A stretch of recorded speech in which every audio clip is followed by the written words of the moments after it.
Evening, everybody. So, I am going to do this. I usually don't do this early because I'm usually not home this early. Um, but I'm also falling asleep as I sit here, and it's like 7 o'clock, which is ridiculous. But anyway, um, so going to try to get to bed early tonight because tomorrow's a big day. We are taking Brody on another college visit tomorrow. Um,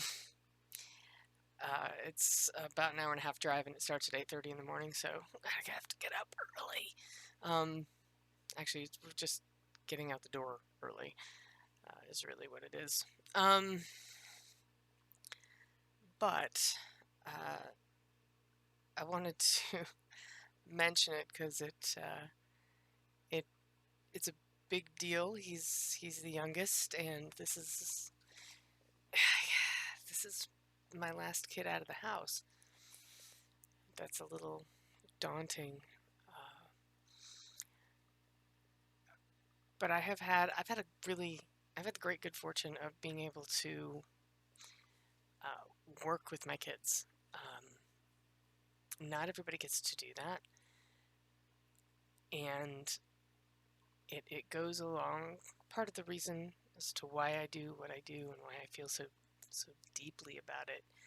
Uh, both of um, both of my boys and our bonus boy, we're all theater kids, and I got to not they were part of my everyday all day because they were in the program. They were in our theater program. They did shows after school. They came in and worked in the shop during the day. Even took my classes, which was awkward. If you've ever been a teacher and had your kid in your class, it's definitely can be a little awkward.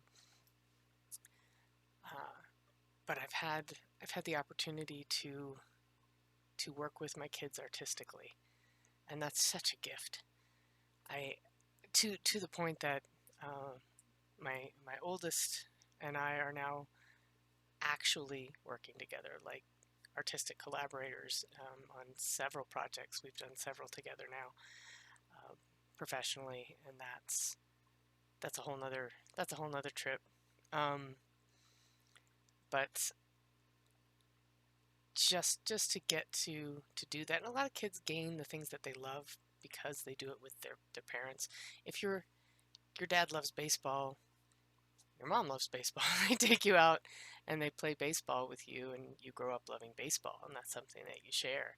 Uh, and sometimes, if you're very lucky, you get to coach your kids, or my dad was my coach when I was little. Um, you get to coach your kids, and you get to see them move on, and then maybe you get to come back and do that with them. And there's some high profile sport parent kid partnerships out there, but that's so rare, and I'm so lucky to have had that for all of their lives. um, I drug them to the theater. uh, my oldest was, no lie, I think a week and a half old when I started taking him to work with me, and he would sit. Uh, at the time, my husband and I worked at the same theater, and I would work overnight, and he would work during the day. So I would walk the stroller to the theater, and we would park the stroller outside the orchestra pit, and he would listen to the music rehearsals in his stroller, and then Alan would walk him home or take the bus if it was wintertime. Uh, and Alan would walk him home when he finished. So when I say my kids have grown up in the theater, they have grown up in the theater.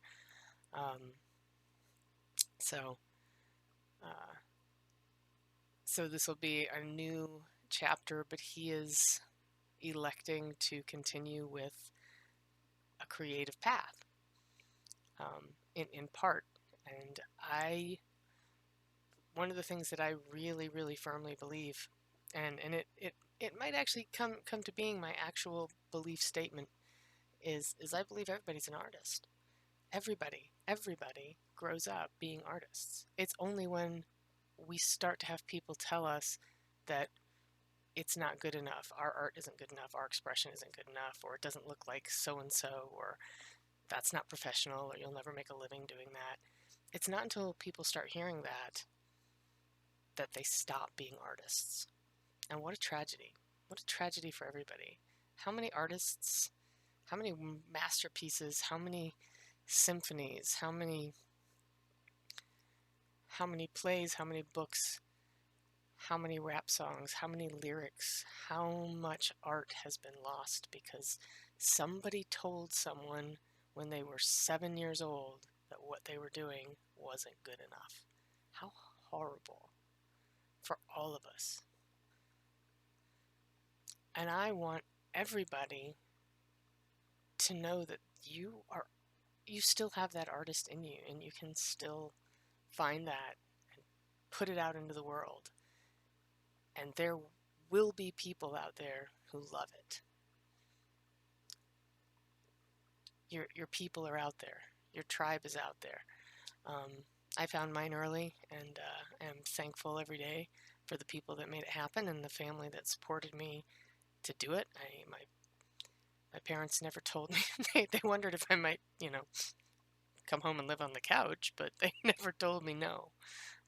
So I was very lucky that way, and I certainly never told my kids no. As a matter of fact, uh, they've probably got some of the only parents on the face of the planet that looked at them and said, "What do you mean you're not going into theater?"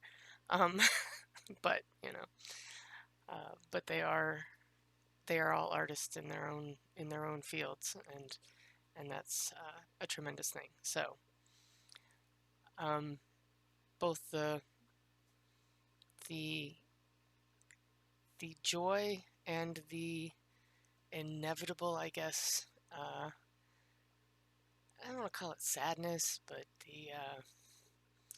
the inevitable nervousness and yeah, I guess it is a little bit of sadness when the last one is moving toward the door. So this was a bit of a long one. I didn't mean for it to be, but again, this is what I care about. This is what I'm passionate about.